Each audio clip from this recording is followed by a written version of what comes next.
Puis les flots de paroles se déversent. Les contrastes meurent dans cette nuit infinie. Le gaz s'étiole dans l'air ambiant, l'hiver de brume, où l'aspérité insaisissable démasque une harmonie. Des histoires tragiques et sublimes sont en gestation. Bouillonnement sociétal, poussière d'étoiles, la rue nous attire et nous repousse. Reflet de notre image, fière et dégoûtante. Battre le pavé dans l'écho des ténèbres, élan cosmique qui piétine au rythme de nos vies, s'éclaboussant dans le caniveau. Tourner en rond dans la nuit, consumés par nos obsessions comme des rats de ville. Dans une course-poursuite absurde. Présence et fugue, notre cérémonie quotidienne ravive les feux éteints d'un supplice d'aliénation à jamais recommencer. Les beaux aux mille couleurs s'uniformisent dans l'ombre du crépuscule. Une agitation subite secoue le néant pour le coucher sur la chaussée. Un cri, puis le ciel se déchire brisé comme un cristal dont les morceaux sont suspendus flottant autour de la masse. Seuls les rêves peuvent échapper à cette parade sauvage. De l'autre côté des paupières, l'interstice laisse entrevoir un ray de lumière. Transperçons le réel pour dévorer l'éternel.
Et vous, venez avec moi. Nous éteint-elle d'un ton impérieux.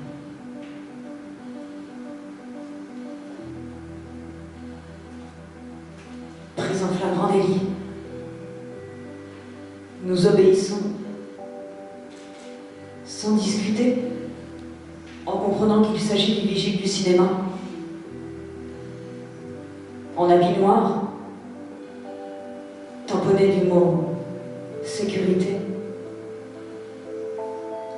nous distinguons à peine les traits de son visage. Pour ne pas déranger plus longtemps les spectateurs, il nous presse entre les fauteuils.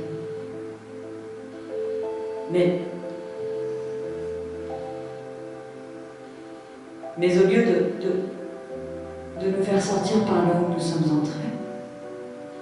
Il nous dirige vers un autre couloir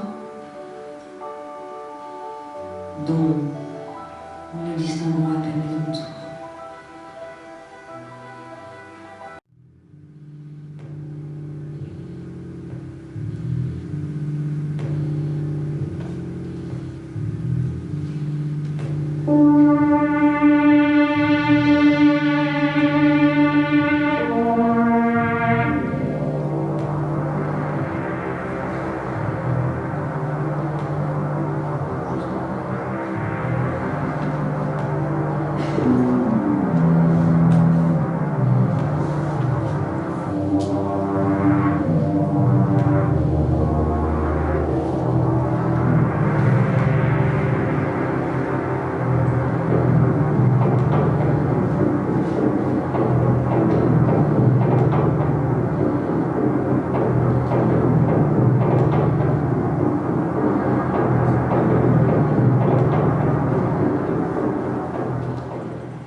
Une des deux personnes assises sur le banc s'approche de la dame pour lui demander du feu.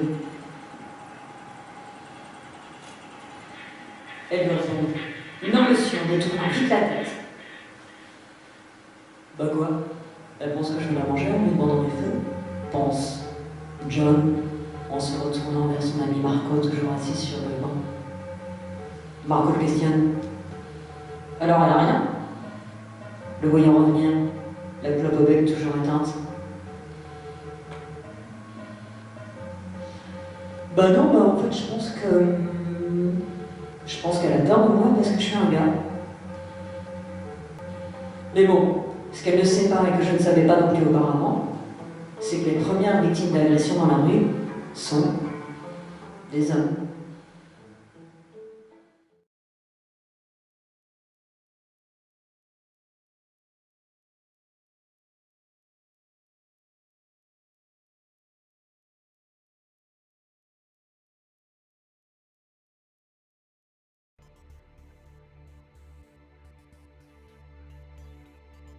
Premièrement, l'écriture, en fait, c'est un mode d'expression que j'utilise depuis toute petite. Depuis toujours, on va dire. Mais l'écriture, pour moi, c'est vraiment un mode d'expression qui m'est vraiment personnel et que j'apprécie beaucoup. Bon, bah, l'image a beaucoup d'impact. Et puis, moi, mon média vraiment favori, c'est l'audio. J'ai fait un petit peu de radio. Et j'ai trouvé que l'écriture et l'audio, la mise en voix, en fait, s'accordaient vraiment très bien. Souvent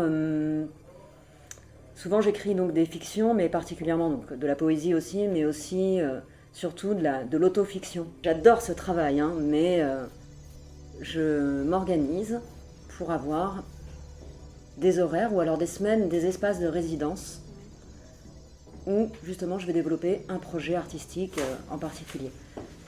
À la base, je suis parisienne. Voilà, j'ai beaucoup cherché parce que j'ai voyagé, j'ai vécu en Afrique, j'ai été en Amérique latine, un peu en Inde. Voilà, j'ai bougé aussi en France. Et je trouve que à Alençon, je m'y sens vraiment bien parce que c'est une ville petite dans laquelle moi je me sens bien vivre et qui prône vraiment voilà, cette porosité entre les disciplines artistiques, que ce soit le spectacle vivant, les arts plastiques, puisque justement j'ai monté un projet avec Willy Lespa, justement en lien, qui met en valeur la performance d'art visuel et le spectacle vivant.